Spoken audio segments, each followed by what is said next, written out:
Yeah, so welcome everyone.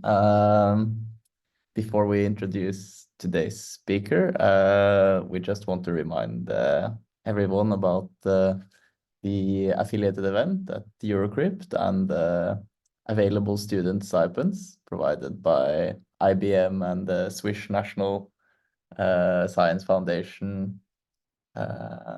So yeah, which we sent out an email about. So if you're interested in that, please apply for this. Okay, with that said, welcome to the fourth talk of the fourth season of the Isogeny Club. And today we are lucky enough to have Arthur Herlédan Le Merdy from NS Lyon giving a talk for us. So yeah, whenever you're ready, Arthur. Thanks for the introduction. Hi, everyone, and thanks also to having me here. I'm really glad to present you today some work we did with Benjamin Wieselowski about the endomorphism ring problem, given one endomorphism. So I will at first give you some motivations about this problem before to give you some background about tools we are going to use to give a rigorous complexity analysis of this problem. So first of all, as you might already all know here, there are mainly two fundamental problems in isogeny-based cryptography. The first one being to compute an isogeny between two given elliptic curves. So we call this problem the isogeny problem. And the second one being to compute the endomorphism ring of a given elliptic curve by giving some basis of this endomorphism ring. So during this talk, I will mainly talk about the second problem, but we will use some link between them. And as Gabriel told you 2 weeks ago, I don't think we need to motivate more of these two problems. You already know how much they are important in this field. But let me give you a more formal way to define the second one. So we are going to be working on a variant of this supersingular endomorphism ring problem. So where given a supersingularity curve, you want to compute the basis of the endomorphism ring. And here I want first of all to stress out that we are going to work with supersingularity curves. So there are mainly two reasons for that. The first one being that currently almost all the schemes in isogeny-based cryptography are using supersingularity curves. And the second point is that Damien Robert gave some way to compute the endomorphism ring of ordinary elliptic curves in polynomial time using all the new tools in a higher dimension, and given some integer factorization. So this question for ordinary elliptic curves is quite solved already in a sense. And we'll also get back to this statement during this talk. So I also want to emphasize on the fact that the equivalence we have between the endomorphism ring problem and the isogeny problem is actually given under some assumption called the generalized Riemann hypothesis. And during this talk, we will often need to assume this assumption again to do different proof. And this will be our definition of rigorously proving some results, like allowing ourselves only to assume this specific generalized Riemann hypothesis and no other assumptions such as heuristics or stuffs that are regularly done in the literature. And the last point I want to stress about this problem is that, in fact, when you are studying the security of precise schemes in the field, you have to consider that there is often some additional information about your elliptic curve, such that public endomorphism or those kind of stuff. And in particular, we are going to study this case where you have this public endomorphism added to the information you have about your curve. So this is the case, for example, for seaside, where you have access to the Frobenius endomorphism, and it's also the case for scallops when you have some orientation, which basically means that you have also an endomorphism. But again, we'll go back to this notion very soon. So this leads us to the specific problem we want to study during, we had studied during our work with Benjamin and the subject of this talk. So this is the super singular endomorphism ring problem given one endomorphism, which is quite long.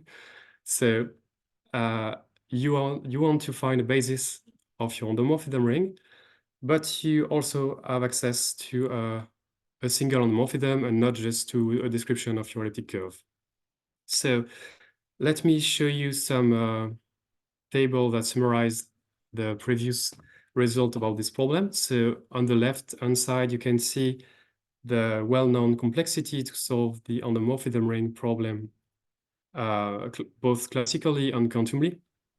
And on the right-hand side, you can see the complexity to solve the endomorphism ring problem if you have this additional information. So I will call this public endomorphism theta during this talk. And you can see that classically, you still have some exponential complexity in the logarithm of the degree of theta in this situation. And quantumly, you have now a sub-exponential complexity. You can also notice that the complexity I'm giving here are not precise at all.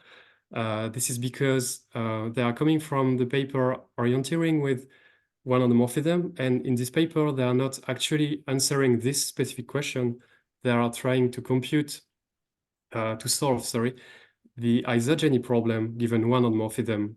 So the only thing we can deduce from that is by using the equivalence between the isogeny problem and the endomorphism ring, leading to this unprecise final complexity that I'm giving you here.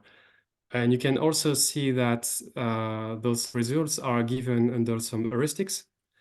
And so the goal of this work is to remove the heuristics and also to give more precise complexity of the endomorphism ring problem given one endomorphism. So you can see that classically we managed to achieve a complexity in the fourth root of the of the degree of the endomorphism. And for the polynomial, for the quantum time, it's some sub-exponential complexity that I'm just showing you once, since it's not very easy to apprehend.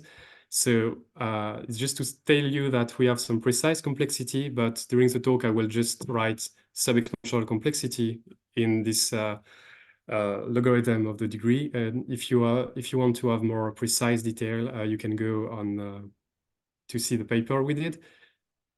And so, as I told you before, we are allowing ourselves to use the general Riemann hypothesis. So we actually successfully remove all the heuristics, but we are still working under this assumption doing this work. Okay, so let's start the background section. So as you already noticed, I told I'm speaking about orientation, so it will be the most important framework you can use to study this problem. So let me give you some insight about this notion. First of all, it's actually a notion that arises pretty naturally in this situation, since if you start just considering your public endomorphism, that I'm assuming to be something else than just some scalar multiplication to really gain some information about the endomorphism ring. So if you look at this endomorphism, you can see that it will generate a quadratic order. And in particular, this ring will be embedded into your endomorphism ring. And from that, you can actually go pretty easily to the notion of orientation just by looking at arbitrary order inside an imaginary arbitrary quadratic field and trying to make the same construction as above. So first of all, you can try to embed your quadratic field into the endomorphism algebra. So the endomorphism algebra is just the endomorphism ring where you are allowing yourself to divide by some integer. And even if at the end you don't have endomorphisms, you are keeping all those new objects inside your structure. And it's actually isomorphic to some quaternion algebra, as you might already know, with all the drawing correspondence and theory we can have behind that. So during this talk, we'll just consider that as a bigger structure than the endomorphism ring, where we can divide endomorphism by anything. So we call an embedding from the quadratic field into this endomorphism algebra a K orientation. And once we have that, to get back to the exact same situation as above, we actually want to have just an embedding from a quadratic order into the endomorphism ring. So we will have such situation basically just if the image of some order is indeed inside the endomorphism ring. And if it is the case, we will say that this specific orientation is a O orientation for this specific order O. So an important point to see here is that this notion is actually really easy to describe. Like you just have to know the image of some generator of your order to know all the orientation. So for example, if I consider an orientation by an order the omega, I just have to know on which endomorphism omega will be sent to have the complete description of my orientation. Okay, so in particular, this leads to the following equivalence between knowing an endomorphism and knowing an orientation that we will use very often. And okay, so this is the very basic about orientation. Now we are also interested in knowing how it will interact with isogenies.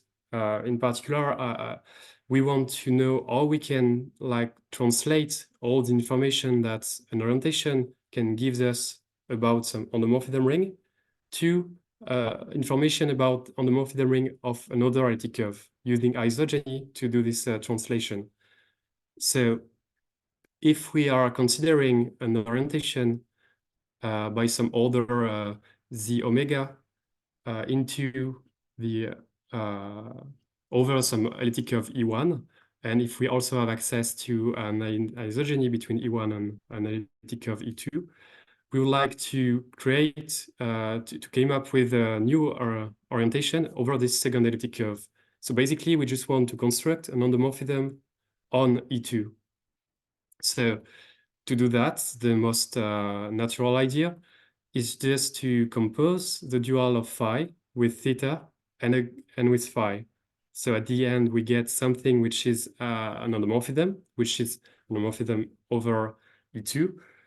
And we also would like to be sure that the information we are translating are complete. And by that, I mean that we would like to be able to find back theta, knowing only E2 on this induced endomorphism.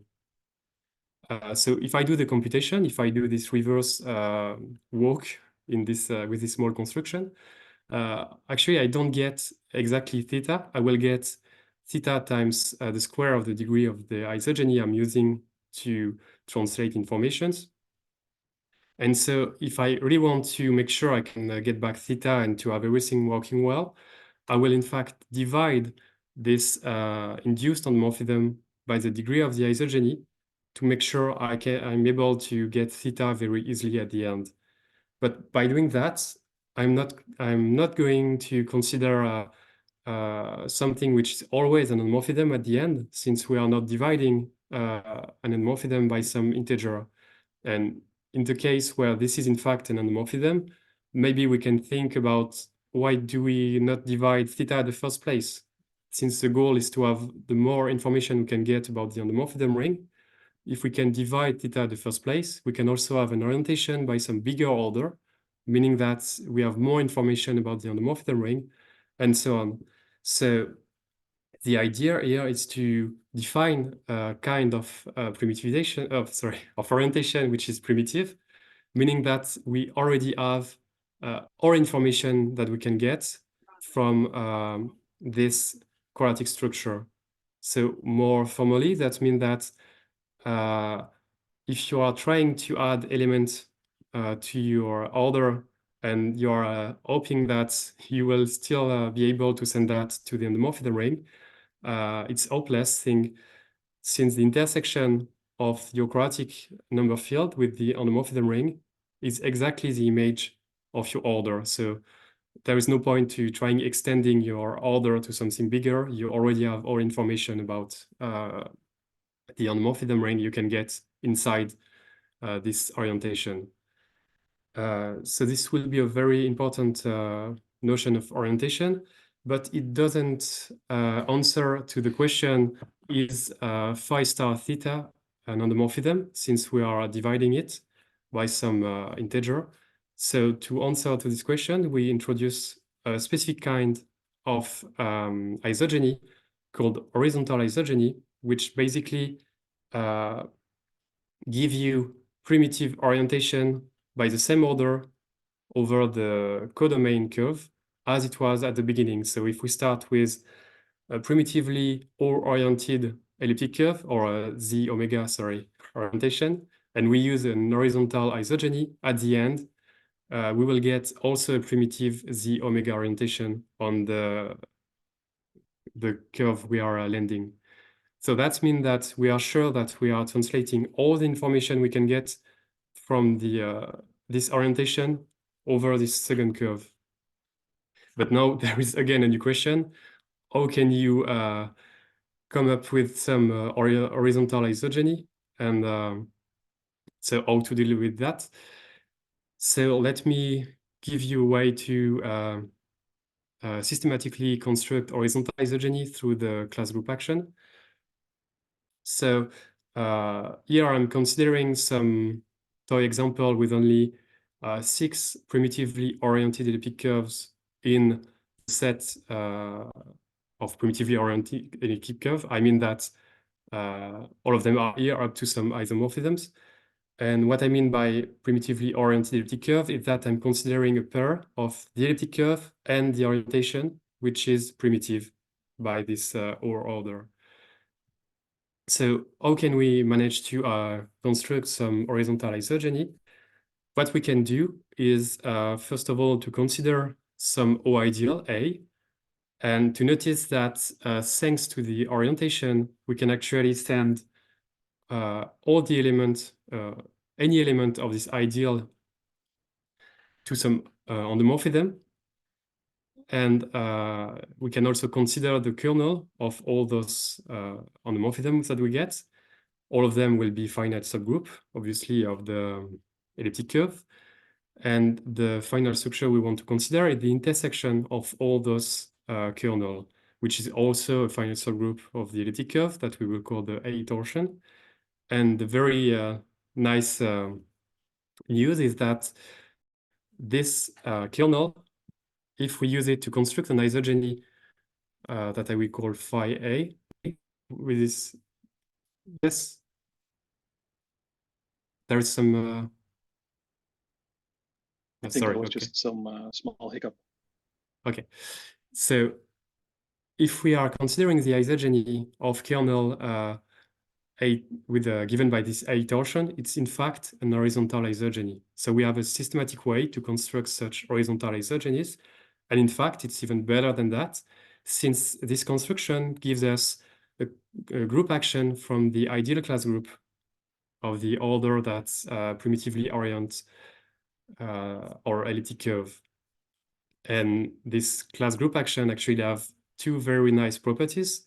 The first one being to be a free action, meaning that if your isogeny brings you back to the same point, that means that at the first point, the ideal you were considering is in fact just the identity element of your class group.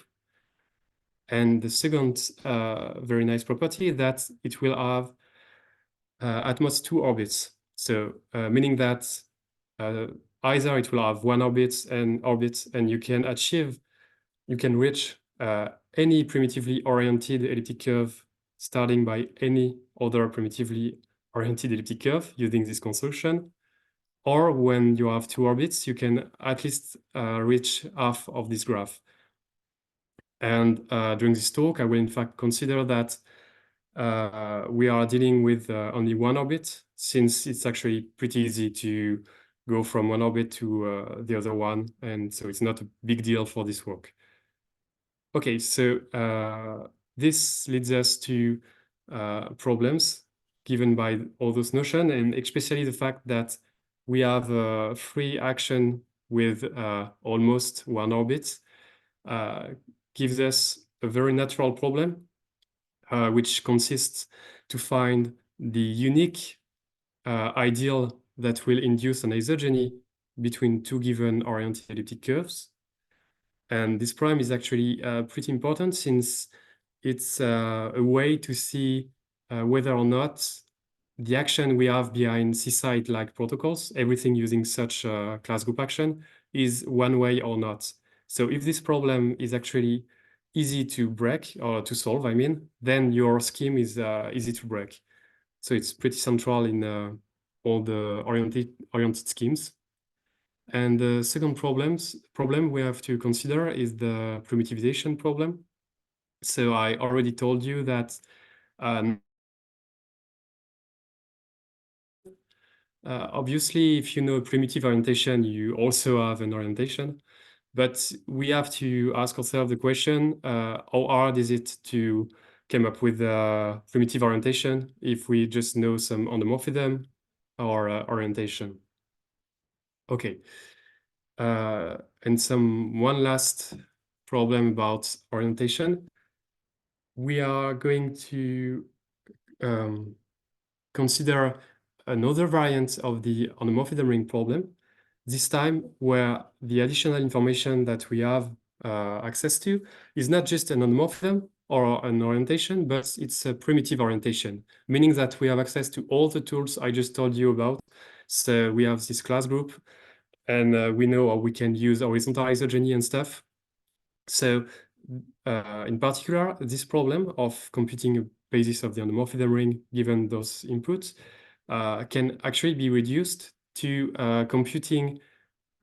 solving O-vectorization. So to find such ideal sending oriented elliptic curve to other oriented elliptic curve.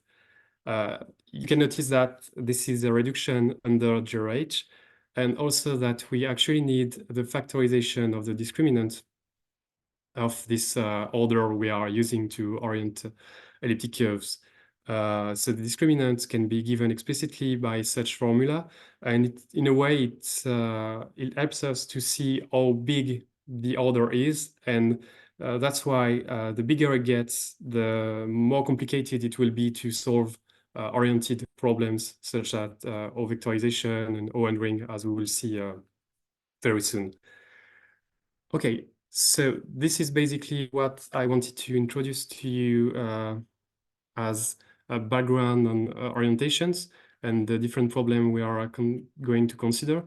So now we can give a precise proof outline of how we did manage to have a rigorous complexity analysis of this endomorphism ring problem given one endomorphism.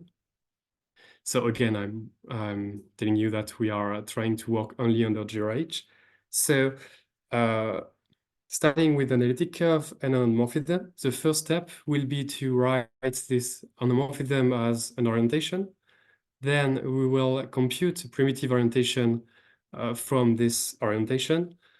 And finally, we will solve the O-ring problem, meaning that we will compute the basis of the endomorphism ring problem, but using all those tools, as I told you before, we have access now thanks to the primitive orientation. And in fact, we will use the reduction I just told you about, reduction to the O-vectorization problem.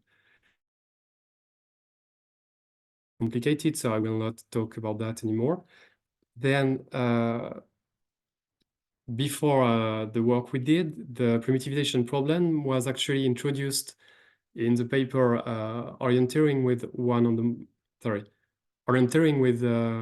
orientation, I think, yeah, as a hard problem with a heuristic sub-exponential quantum algorithm solving it. So we have some work to do about that, at least to remove heuristics. And for the last step, there is also some heuristic results about solving this problem, which should lead us to have a more rigorous result in the fourth root of the discriminant if we are only allowing only using classic computers, and in sub-exponential time if we are using sub-exponential computers. Sorry, quantum computers. Okay, so let's start by studying the primitivization problem with this last background frame, where I want to make a new point of view on this problem by comparing it to the ordinary endomorphism ring problem. So if I look again at the primitivization problem, I want, in fact, to find a quadratic order, which is just the intersection of some quadratic field with the endomorphism ring by using and knowing that this quadratic number field is generated by the public endomorphism we have access to.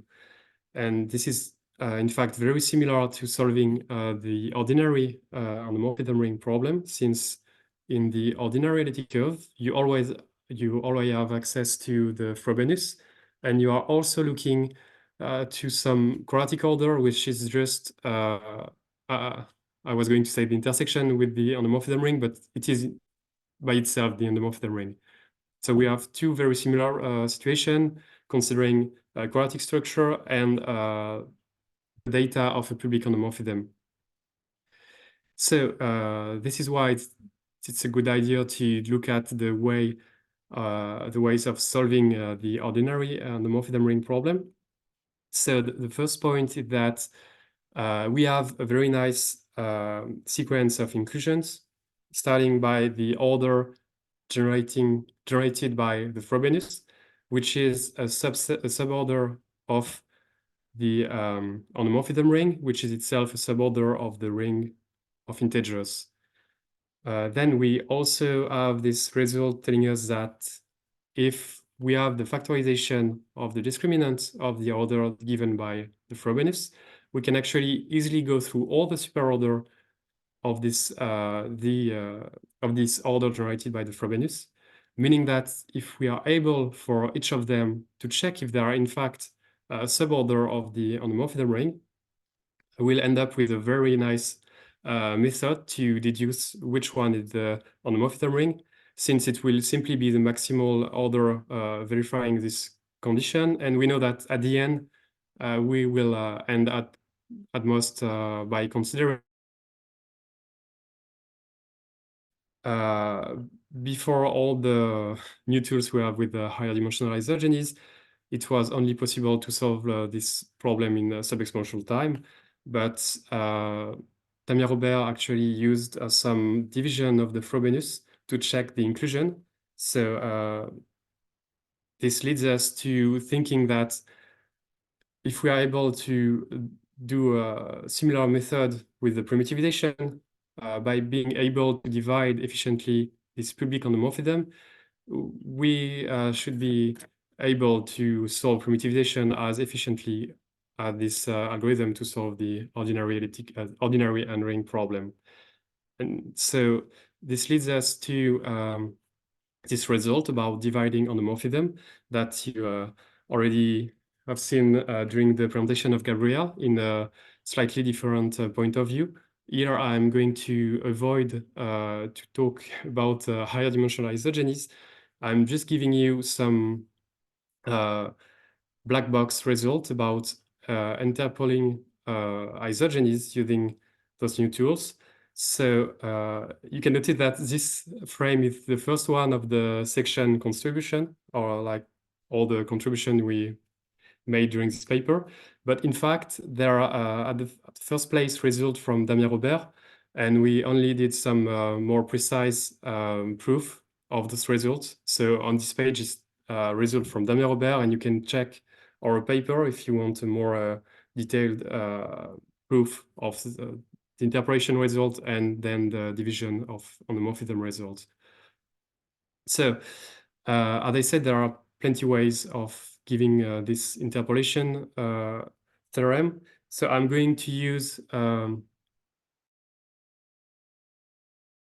so the goal is to have access to an isogeny to be able to evaluate it and everything just by knowing the image of 2 points big enough, with the order big enough.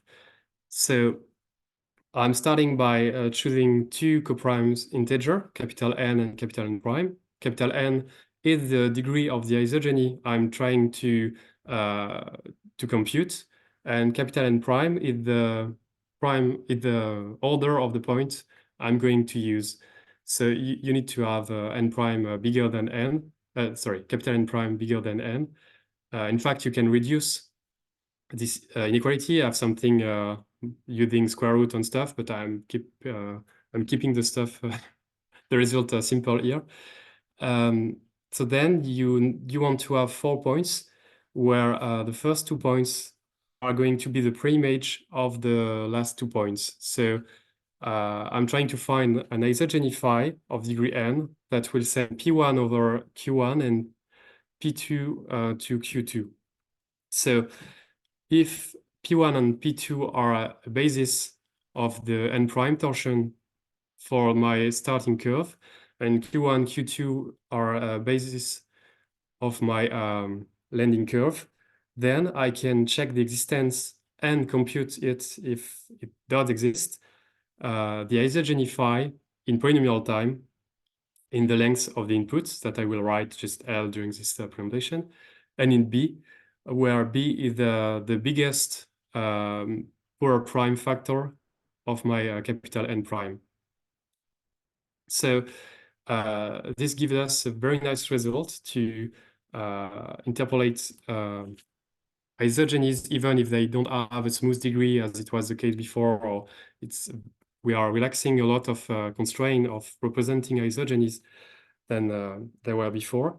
And using this precise formulation, we also have quite directly endomorphism. So if I have some endomorphism theta, and I want to divide it by some integer n, assuming some coprimality constraint over a degree of theta n, and also the characteristic of the finite field we are working with, you can in fact check if theta divided by n is indeed an endomorphism, and then you can compute, evaluate, and whatever you want this endomorphism in polynomial time. So let me give you a short insight of the proof, like how do we use the interpolation result to do that. So first of all, we want to compute this set of points on this torsion. So we're going to start by computing a basis given by 2 points, P1, P2, of some n prime torsion, such that n prime is porous enough, meaning that the biggest polar prime factor is the small enough. So B will be just in, so that we will get something totally polynomial at the end. So basically, we just ask n prime to be log degree of theta polar smooth. And then, since we have 2 points defined over of degree, sorry, we have 2 points generating the n prime torsion, we can try to divide them just by multiplying them by the inverse of the integer n modulo n prime. It's always well defined thanks to this torsion definition, and this will give us what will be Q1 and Q2 if theta divided by n was indeed an endomorphism. And if it's not the case, we know that in any case, the interpolation result will tell us. So we can send those inputs to the interpolation algorithm to check if it's indeed still an endomorphism, and if it is the case, to have some nice representation of it and to evaluate it on any point. Okay, so this division of endomorphism is actually really useful for the work we are doing here. So the first application it has is to give a polynomial time algorithm to solve the primitivization problem. So it's not anymore a hard problem needing quantum computers and stuff. It's just a polynomial time problem. And how can we see that? Yeah, I'm sorry, I'm assuming that I know the factorization of the discriminant. So in fact, it's not really polynomial. It will be polynomial in quantum time, but sub-exponential otherwise. So how do you deal with this problem? You start by using this knowledge of the factorization of the discriminant of the order that you try to primitivize. So thanks to this knowledge, you can in fact compute the conductor of this order together with with its factorization, and also the discriminant of the quadratic field where your order is living. So basically, that means that you can rewrite your order to be almost equal to the order generated by these two new data. So generated by f times the square root of the discriminant. Here I'm saying almost, since there is some factor 2 or some very small technicalities to deal with, but I will totally avoid them during this talk. So by rewriting this order, you still have your orientation, but this time by this order. And the very good point is that since you are you are given your generator of order using this discriminant of the square root of the discriminant, you can also do the same for the primitive order you are looking for. And since you know it's a superorder of the order generated by f times the square root of delta, you know that the equal to the order generated by the conductor times the square root of the discriminant divided by some integer. Because the only thing you have to do to find O is just to go to bigger order and to bigger order starting by this order generated by f times the square root of the discriminant. And to do that, you just have to divide the conductor of the order by a different integer. So another way to characterize this integer m is to see it as the largest divisor of this conductor, such that the endomorphism that generates the orientation divided by this m is still an endomorphism. So again, it's because we are just trying to extend the orientation by going to bigger order and bigger order. And the way to check if it's still an orientation is just to see if the generator can still be sent to an endomorphism. So you just have to check if the generator you had in the first place can also be divided by this integer m. And if you still have an endomorphism, that means that it's okay. You can extend your orientation to this bigger order. So at the end, this leads us to a way to find this primitive order just by doing successive divisions of the endomorphism that generates your orientation. And this is the specific part where you are using the new nice result to divide endomorphism. And so at the end, this gives you the proposition just above. Another application of this division algorithm is in fact, improvement on the way to compute class group action. So before SIDH attacks, it was only possible to compute in polynomial time actions of power smooth ideals. And if you want to compute the action of an arbitrary ideal, you would have to first have some power smoothing step to make sure that you can in fact compute it efficiently. But since you can only hope for some power smoothness bound, which is sub-exponential, at the end you have some sub-exponential time algorithm to compute class group of arbitrary ideal. And in fact, you even need some heuristics to do that. But thanks to our new result, we are now able to compute action of prime ideal in polynomial time. So the first step being just to do as before. So if you remember the frame I was using to tell you about the class group action, you have to compute some torsion given by your ideal. Then you compute an isogeny with its kernel equal to this subgroup. So to do that, we are still using the standard method. And then the difficult part where you have to compute this induced orientation when you have to divide by the degree of the isogeny. We are now able to use this new division algorithm, and it was the only difficult part to do such computation of action. So you end up with a polynomial time algorithm. And once you have your polynomial time algorithm to compute prime ideal action, you can in fact compute smooth ideal action also in polynomial time.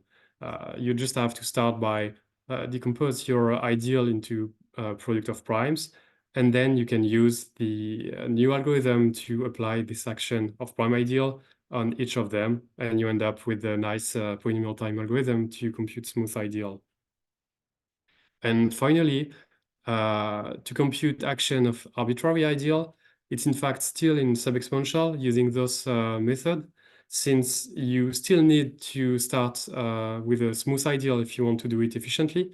So the first step will be to compute a smooth ideal in the same class than your input ideal. And to do that, it's still in sub-exponential time. But since you are not looking anymore to poor smooth ideal, but only smooth ideal, you can in fact compute that assuming only the 0h assumption. So we remove the heuristics and we add the same complexity as before. So this is the results we are going to use during the rest of this presentation, but you have to be aware that there is in fact a better result about computing the class group action in polynomial time, since Aurel Page and Damien Robert introduced recently the Clapoty algorithm to compute in polynomial time action of any ideal, and without even assuming the 0h assumption. Okay, so if we go back to our proof outline, we can see that it's already possible to remove heuristics and also to use some more efficient algorithm to solve this primitivization step. And so we just have to look at the last step, the Owen ring problem, to conclude about this global problem. So as I told you before, we are going to solve the Owen ring problem using this reduction to the O-vectorization problem, meaning that we just want to have an algorithm that's given two oriented elliptic curves is able to find an ideal that will send the first elliptic curve to the second one. So we managed to achieve some algorithm which had the same complexity as the previous heuristic ones, but which is only under the 0h assumption. So before, under heuristics, the best algorithm, as I told you before, it was in the fourth root of the discriminant, and it was using meet in the middle approach. So let me comment a bit this statement. We were able to do meet in the middle approach, since under 0h, Shahid, Zhao, and Chukarev have shown that the graph of the Cayley graph, where the vertices are your class group and the edges are just multiplication by small prime ideal, has actually very good mixing properties. And this graph is exactly the graph you will obtain if you start with at the specific vertices, which is non-rounded elliptic curve, and you just apply smooth ideal action, and you get the same graph. So you get the same good mixing properties. So it makes sense to use a meet in the middle approach. And it's also pretty natural to end up with this complexity in the fourth root of the discriminant, since the number of vertices in this graph will be the size, the cardinality of the class group, and it's roughly equal to the square root of the discriminant. So if you use a meet in the middle approach, it's quite natural to end up with this fourth root of the discriminant. And last, the most important point, to remove heuristics. Why do we have heuristics? So actually, for this specific resolution, we had to assume some heuristics because we are not using smooth walk in this graph, as it was made in the paper I just told you about, but we had to use before pro-smooth walk, since they are the only walk we are able to handle efficiently. But since we don't have this constraint anymore, we can just deal with smooth ideal. And so we can use the previous results under 0h and without assuming anything else. Okay. Then if we take a look at the quantum algorithm to solve the O-vectorization problem, we managed to have something only under 0h that solves this problem in sub-exponential time in the logarithm of the discriminant, where again, if we look at the previous heuristics and how we can manage to remove them, it's actually also an idea from the paper of Chide, Zhao, and Shukarev. So they are using some well-known algorithm to solve specific quantum problems, quantumly some specific problem. I will not talk precisely here. But basically, you have to use the so-called Kuperberg's algorithm, which needs to which means that you will have to compute a sub-exponential number of actions of arbitrary ideals. So since you have to compute action of arbitrary ideal, you first have to, before all the result I did present to you, you will have to use some Borel smoothing step, and then you're able to compute this ideal. But this Borel smoothing step is actually not proven under just GRH. You have to assume some heuristics. But once again, since we can remove every constraint about power of smoothness and just consider a smooth ideal, we can remove these heuristics and and conclude with the following results of solving quantumly the O-vectorization problem. So if I go back to last time to my proof outline, we can see that the last step are the same complexity, but we now have only some assumption about the GRH hypothesis, the Gerald-Riemann hypothesis. So we can conclude to have a global complexity of the problem of computing the endomorphism ring given one endomorphism.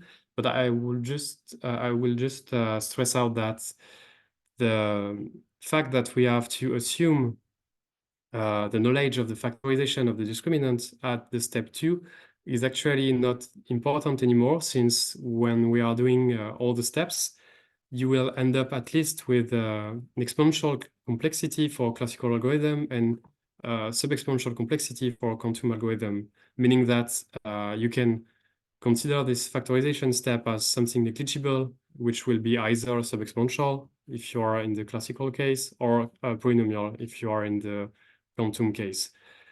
Okay, so this gives us the final result I wanted to share with you, which is about the resolution of this main problem of computing the endomorphism ring problem given one endomorphism, which is only under GRH, and which for the classical case will run in this fourth root of the discriminant, and for the quantum case in the sub-exponential time in the log of the discriminant. And before to end my talk, I want to make a small remark, because at the beginning, I said that it was interesting, for example, for the security of the scheme C-side, Scallop, and other C-side-like protocols. But in fact, this is not a new attack or anything for those protocols, since have very huge prime parts, so you cannot like simplify those computation or have something which is very small, the discriminant or anything. So it's still a hard problem. And it doesn't lead to any new attack.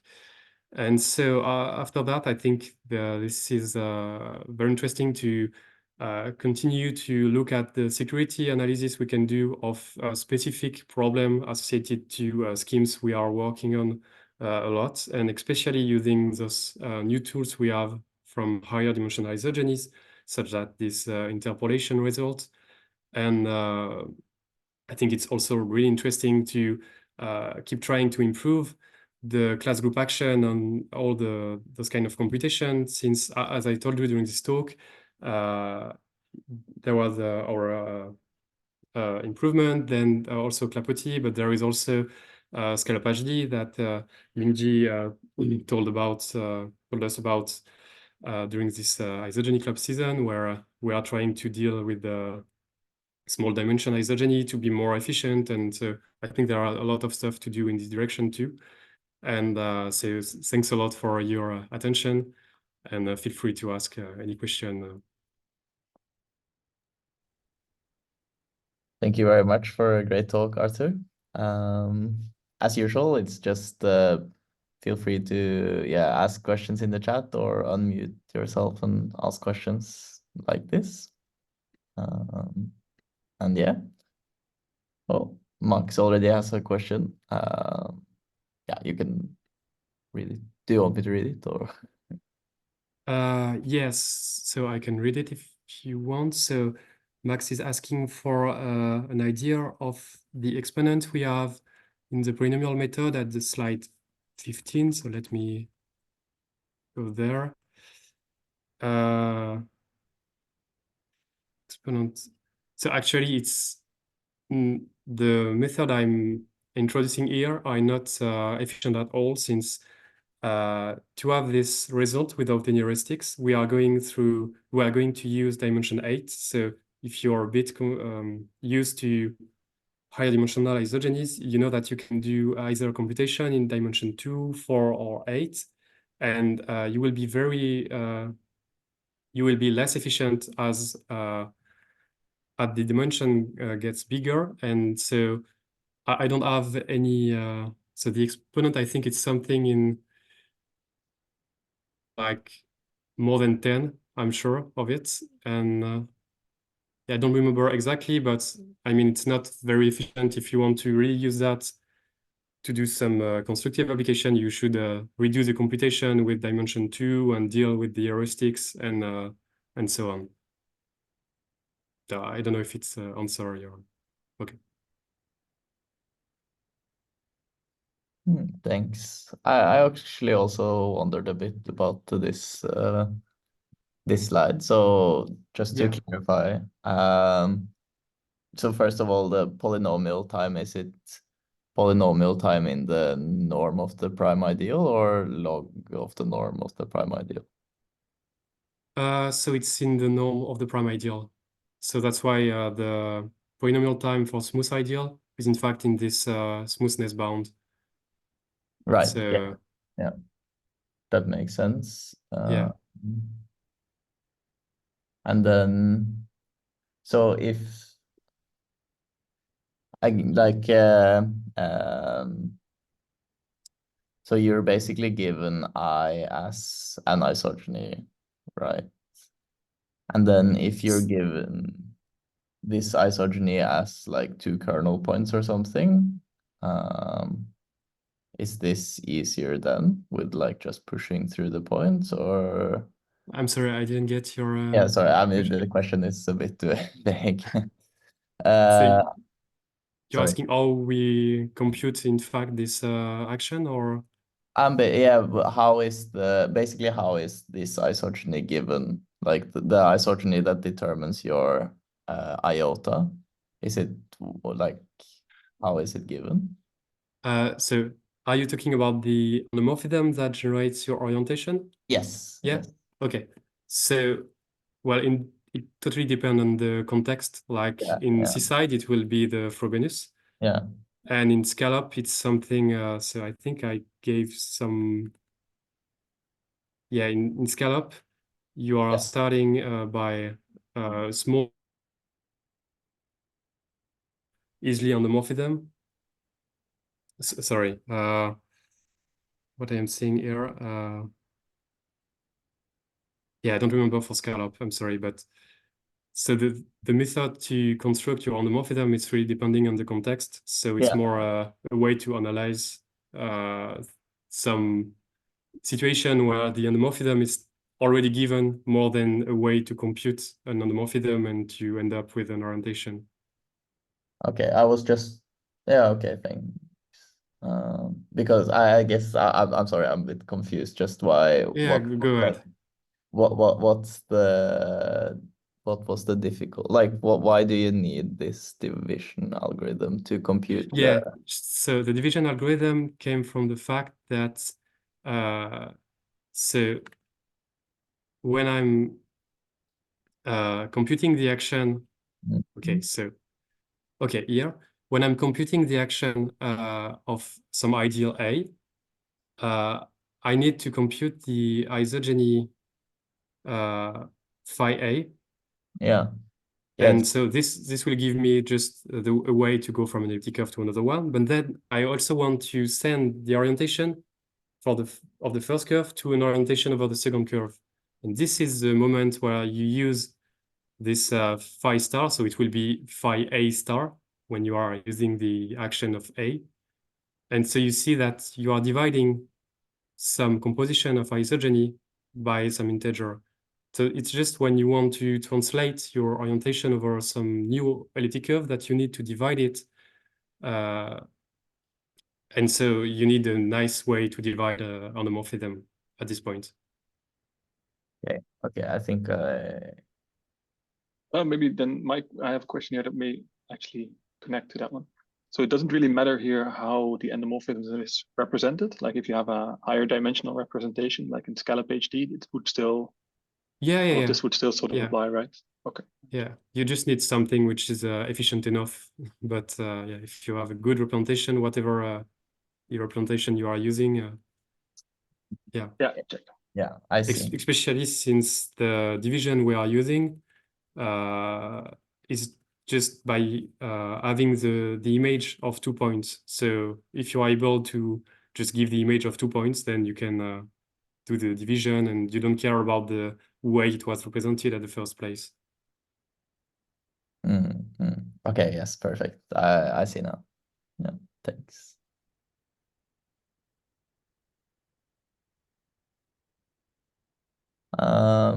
Yeah, if there are no further questions, we are exactly at 6 o'clock now, so perfectly timed. Nice. Yeah, thank you very much. So in 2 weeks, we will have Guido, I think. Yes, Guido giving a talk. So stay tuned for that. And then, yeah, thanks again, Arthur, for a great talk. You're welcome. Yeah, see you next time.